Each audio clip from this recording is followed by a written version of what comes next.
네, 과학논문 작성법 13번째 강의, 논문 심사 수정 방법을 강의를 드리겠습니다. 음, 네, 우리가 이제 원고를 다 작성을 했으면 학술지에 보내겠죠? 그러면 이제 그 학술지에 보냈으면 그 학술지에 이제 그 에디터가 논문이 이제 그 학술지와 적합하다라고 판단이 되고, 그리고 이제 외부 심사에 보내기로 판단이 되면은 그러면 이제 그 우리가 피어 리뷰 과정을 거치게 돼요. 이 논문 심사 과정을 다 통과한 다음에 게재 승인을 받은 논문만 우리가 이제 출판이 되는 겁니다. 그래서 이 과정, 그러니까 논문 심사 과정을 우리가 이해하는 것이 논문을 출판하는 과정을 전반적으로 이해하는 데 굉장히 도움이 돼요. 아, 자, 이 그림을 아마 보신 적이 있으실 겁니다. 왼쪽 아래에 저자가 오른손에 이렇게 그 이제 작성한 원고를 들고 있고요. 오른쪽 맨 위에 게재 승인을 받은 논문인 거죠. 이 과정을 이제 통과해야 되는 겁니다. 그래서 우리가 그 동료 과학자들로부터 이제 그 논문에 대한 심사를 받는 거예요. 그래서 이거를 우리가 동료 심사, 영어로 이제 피어 리뷰라고 부릅니다. 이 피어 리뷰 과정을 우리가 통과를 해야만 우리가 이제 논문 심사가 완료가 돼요. 자, 논문 심사란 논문을 성공적으로 투고했다면 이제 논문 심사라는 마지막 관문을 이제 통과를 해야 됩니다. 자, 논문이 게재 승인되기 전에 심사의 문턱을 넘지 못하고 심사 과정에서 실패하는 경우가 상당히 많습니다. 자, 과학자의 논문 쓰기는 좌절과 희망의 연속이다. 이렇게 이제 볼 수가 있고요. 게재 승인을 받기까지 투고하고 심사를 받고 수정하고 재투고하고 재심사를 받고 재수정을 하고 자, 이러한 과정을 계속 반복을 하고요. 게재 승인을 받기 전까지 이러한 과정을 반복을 하게 됩니다. 자, 논문 심사 과정을 보시면은, 자, 논문 심사는 학술지 편집장의 편집 심사와 편집장이 선임한 심사자의 동료 심사로 이제 진행이 돼요. 그러니까 우리가 그 에디터가 하는 에디토리얼 리뷰가 있고, 그다음에 리뷰어가 하는 피어 리뷰 과정이 있어요. 이 두 과정을 통과를 해야만 우리가 이제 논문 심사가 완료가 됩니다. 자, 논문 심사의 첫 번째 문턱은 자, 에디토리얼 리뷰라고 불러요. 편집 심사. 이거는 이제 우리가 저널의 에디터가 진행을 합니다. 자, 담당 그 에디터가 우리가 투과한 이제 논문을 이제 평가를 해요. 그래서 외부로 심사를 보낼 건지 그렇지 않을 건지를 먼저 1차 판단을 합니다.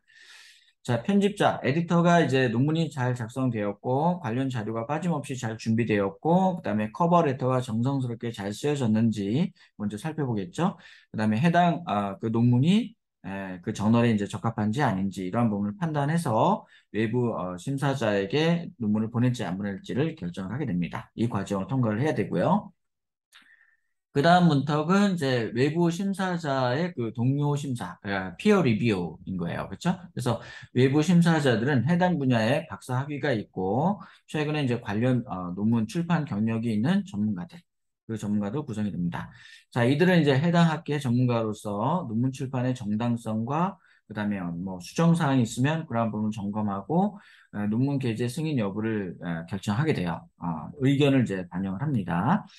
자, 이러한 이제 외부 심사자의 의견을 참조해서 에디터가 게재 승인, 수정 권고 또는 이제 거절을 이제 결정하고요. 이 논문 심사 과정에 시간이 이제 많이 소요가 되는 과정입니다. 자, 이 에디터의 역할을 좀 이해할 필요가 있는데요. 에디터는 논문 심사의 전 과정을 관리를 하는 역할을 합니다. 처음에 투고된 논문의 수준과 저널의 적합성을 검토하고요. 또 외부 심사를 보낼 건지 판단하는 그 이제 편집 심사, 에디토리얼 리뷰 과정을 이제 진행을 하고요.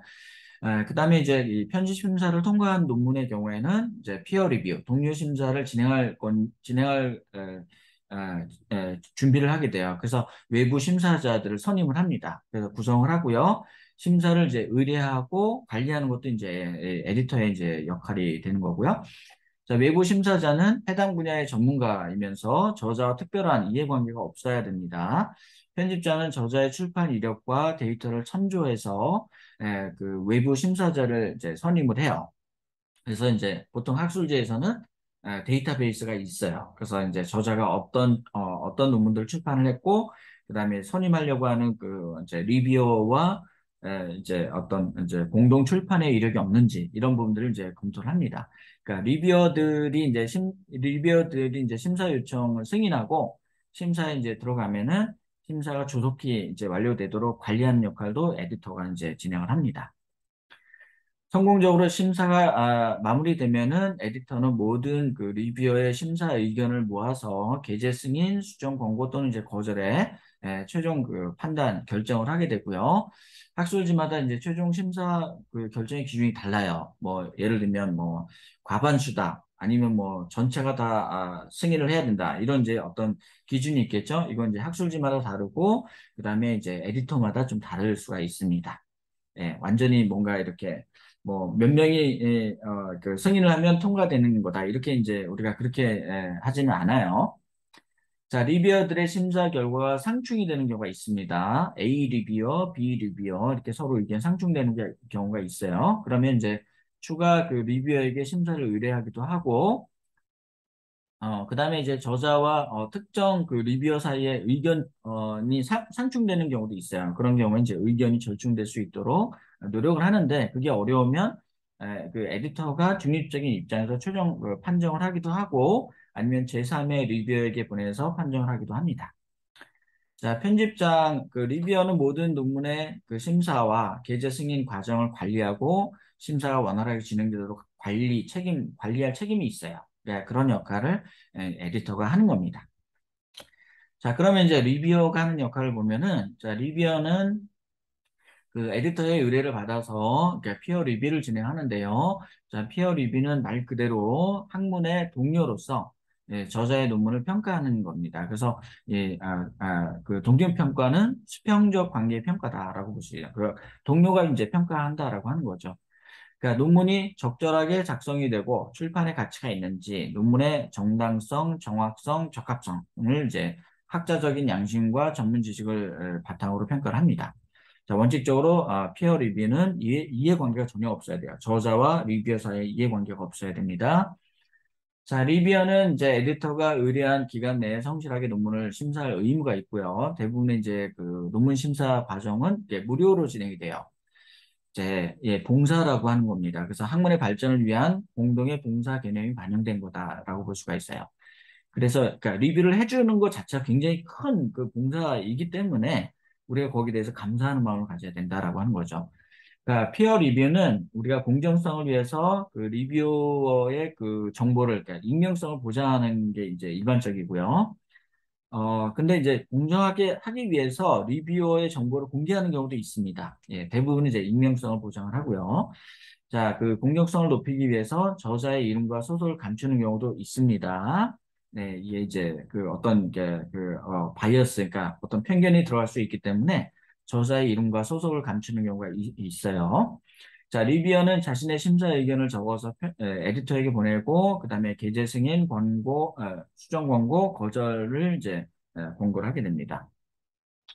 자, 에디터는 이제 리뷰어들의 모든 의견을 다 반영을 해서요, 모아서, 그다음 최종 심사 의견을 이제 종합해서 저자에게 최종 심사 결과를 보내고요. 자, 게재 승인을 받은 논문은 출판 과정으로 바로 이제 들어가게 되고, 수정 권고를 받은 논문은 일정 기간 내에 이제 수정된 원고를 보내야 되는 거고요. 그 다음에 이제 거절을 받은 그 논문은 이제 다른 학술지에 보내거나 아니면 이제 거절 결과를 이제 부당하다 그렇게 이제 생각이 되면은 그러니까 저자가 에디터에게 이제 불복 의견을 그러니까 편지를 보내기도 해요. 그래서 이제 뭐 여러 가지 내용을 이제 판단을 해서 다시 이제 그 심사를 다시 해달라 이렇게 요청을 할 수도 있습니다. 자, 그 이제 대부분의 경우는 뭐 바로 게재 승인을 받거나 뭐 거절을 받기도 하는데 대부분의 논문은 이제 수정 권고를 받게 돼요. 그래서 이 수정 권고를 받은 경우에는 편집장이 에디터가 이제 정해준 기간 내에 논문을 수정해서 재투고를 해야 됩니다. 그래서 논문 수정의 순서는 먼저 본문을 먼저 수정을 해요. 본문을 먼저 수정하고요. 그 다음에 이제 보충 자료를 수정을 합니다. 그렇죠? 본문을 먼저 수정하고 보충 자료를 먼저 그 다음에 수정을 하고 맨 마지막에 그 리뷰어의 의견이 있어요. 그 의견, 코멘트죠. 그 코멘트에 대해서 하나하나 이렇게 이제 대응하는 그 리스폰스 레터, 대응 레터라고 하는데 그 레터를 이제 작성을 하게 됩니다. 먼저 본문을 수정하고, 그 다음 보충자를 수정하고, 그 다음에 이제 대응 레터를 준비하면 돼요. 자, 수정할 내용이 많지 않으면, 그 마이너 리비전이면은 신속하게 수정을 진행하고요. 수정할 내용이 굉장히 많다 판단이 되면은 메이저 리비전을 합니다. 이렇게 이제 이러한 경우, 그러니까 수정을 하는 경우, 리비전을 하는 경우에는 너무 조급하게 대응하지 말고 적절한 시간을 이제 가지면서 신중하게 그렇게 이제 수정을 진행하는 게 좋습니다. 수정의 횟수가 여러 번 반복되지 않는 게 좋겠죠. 그래서 가능하면 신중하게 수정을 진행하시는 게 좋습니다. 자, 추가 실험을 요청하는 경우도 있고요. 중요한 어떤 결론의 수정이 불가피한 경우도 있을 수 있습니다. 이럴 경우에는 에디터와 그 리뷰어들의 의견을 최대한 존중해서 그 본문과 그다음에 보충 자료를 수정해야 되는데 경우에 따라서는 이제 좀 부당하다라고 생각되는 경우도 있을 수 있어요. 그럴 경우에는 그 이제 적절한 이유를 또 이렇게 설명해서 그렇게 이제 본문을 수정을 해야 됩니다. 자, 리뷰어의 그 이제 심사 의견에 대해서 이제 대응하는 레터를 이제 준비를 하셔야 되는데, 그러니까 논문 수정의 과정은 이제 원칙적으로 저자와 그 리뷰어 사이에 의견을 절충하는 과정이다 이렇게 볼 수 있어요. 단순한 그 제안이면은 뭐 그대로 따르는 게 좋고요. 그다음에 이제 저자의 의견이 그 리뷰어의 의견과 상충되는 경우가 있습니다. 상충되는 경우에는 양쪽 의견을 이제 우리가 조화시키는 그 조정 과정이 필요해요. 그래서 이걸 이제 우리가 저자가 이제 그 절충을 좀 해야 된다라고 하는 거죠. 본문 수정 과정에서 의견 조정이 아주 정중하고 신중하고 전문적으로 이루어져야 된다라고 하는 겁니다. 자, 수정 원고를 보낼 때는 논문 수정의 결과를 요약해서 그 레터를 이제 작성을 해야 됩니다. 리뷰어의 그 의견에 대응하는 레터, 리스판스 레터를 이제 작성을 해야 되고요. 그 작성하는 이제 레터에는 먼저 이제 에디터에게 논문 수정의 그 이제 내용, 결론을 아주 요약해서 이제 설명하고, 그다음에 그 리뷰어의 의견을 하나하나 그 코멘트에 하나하나 이제 항목별로 번호를 붙여가지고 세세하게 그렇게 대응 설명을 하셔야 돼요. 자, 이럴 때 각 항목마다 저자의 그 답변과 원고의 수정 위치를 정확하게 표시를 해야 되고요. 그렇게 해서 재심사, 이제 최종 게재 승인을 받을 때까지 그 정중하게 재심사나 게재 승인을 정중하게 요청하시면 됩니다. 자, 그 리뷰어의 이제 그 의견이 이제 좀 우리가 긍정적인 의견일 경우에는 이제 우리가 이제 어떤 감사의 표현을 하고 싶은데 과도하게 표현하지 않는 게 좋고요. 그다음에 부정적인 의견에 대해서도 우리가 과도하게 반응하지 않는 게 좋습니다. 자, 모든 그 리뷰어의 의견은 그 이제 저자의 의견은 간결하게, 필요한 내용만 그렇게 이제 적절하게 대응을 하시면 되고요. 리뷰어의 의견에 그 대응할 때는 감정이 매몰되지 말고 최대한 객관적인 자세로 정중하고 성실하게 임해야 된다라고 하는 겁니다. 자, 리뷰어의 의견이 부당하다고 판단되면 최대한 예의를 갖춰서 적극적으로 대응하는 게 좋고요. 뭐 그러니까 틀렸다라고 생각이 되면 틀린 거를 이제 정중하게 이렇게 의견을 이제 반영하시면 돼요. 자, 리뷰어의 의견에 반대하는 이유를 명확한 근거와 함께 논리적으로 설명해서 설득하면 되고요. 리뷰어에 계속 부당한 의견을 제시를 하는 경우에는 에디터에게 정중하게 리뷰어를 교체해 줄 걸 요청할 수 있습니다. 이럴 경우에는 이제 그 교체의 정당한 이유와 근거가 있어야 돼요. 그러한 내용을 반영해서 에디터에게 요청하시면 됩니다. 자, 이거는 이제 제가 작성했던 리스판스 레터, 에디터에게 이제 보내는 편지 형식이고요. 그 리뷰어의 그 이제 그 의견의 그 항목을 만들어서 이제 조목조목 첫 번째 리뷰어의 첫 번째 코멘트, 뭐 두 번째 코멘트, 두 번째 리뷰어의 첫 번째, 두 번째, 뭐 이렇게 이제 항목별로 세세하게 이제 그 코멘트를 나눠서 거기에 이제 하나하나 이렇게 답변을 하셔야 돼요. 이렇게 답변하시는 거. 이 리스판스 레터도 우리가 커버 레터처럼 우리가 출판이 되지 않아요. 대부분의 리스판스 레터는 출판이 되지 않습니다. 이런 어, 이 대응 레터도 여러분이 좋은 모델을 찾으셔가지고 그렇게 이제 대응을 하셔야 됩니다. 자, 마지막에 이제 승인이 되면은 이제 출판 과정에 들어가는데요. 출판 직전에 출판의 그 거의 완성된 모양으로 그렇게 이제 완성본을 보내주는 경우가 있어요. 그걸 우리가 교정본이라고 하는데, 이 교정본을 마지막으로 이제 검토하는 과정이 중요합니다. 자, 출판이 결정된 그런 원고는 학술지나 이제 출판사가 이제 출판 과정으로 들어가고요. 그다음에 이제 교정본을 준비를 해요. 그러면 이제 원고의 텍스트와 그림을 논문의 그 출판이 되는 그 표준 형식에 맞춰서 교정본을 준비하게 되는데 출판사의 교정본은 완벽한 완성본이 아니에요. 어떤 이제 뭐 타이포 에러나 오류가 담겨 있을 수가 있습니다. 이걸 이제 우리가 반드시 저자가 이제 확인을 해주셔야 돼요. 자, 교정본은 출판 직전의 그 상태로 거의 99.999% 완성도를 가지지만 완벽하지 않다는 거. 그래서 출판사가 보통 이제 저자에게 보통 한 2, 3일 정도의 시간을 주고 교정본 검토를 이제 부탁을 합니다. 그럼 이제 교정본에는 수정사항이 적을 경우에 이제 온라인이나 이메일에 짧게 답변하기도 하고요. 수정 내용이 많으면은 원고에 그러니까 PDF 파일에 직접 이렇게 일일이 다 교정 내용을 수정 내용을 이제 표시를 해서 이렇게 보내기도 합니다. 그렇게 이제 하기도 하고요. 경우에 따라서는 이제 그림을 다시 보내기도 하고 뭐 이렇게 조금 수정이 더 필요한 부분이 있다면은 그 내용을 반영하기도 해요.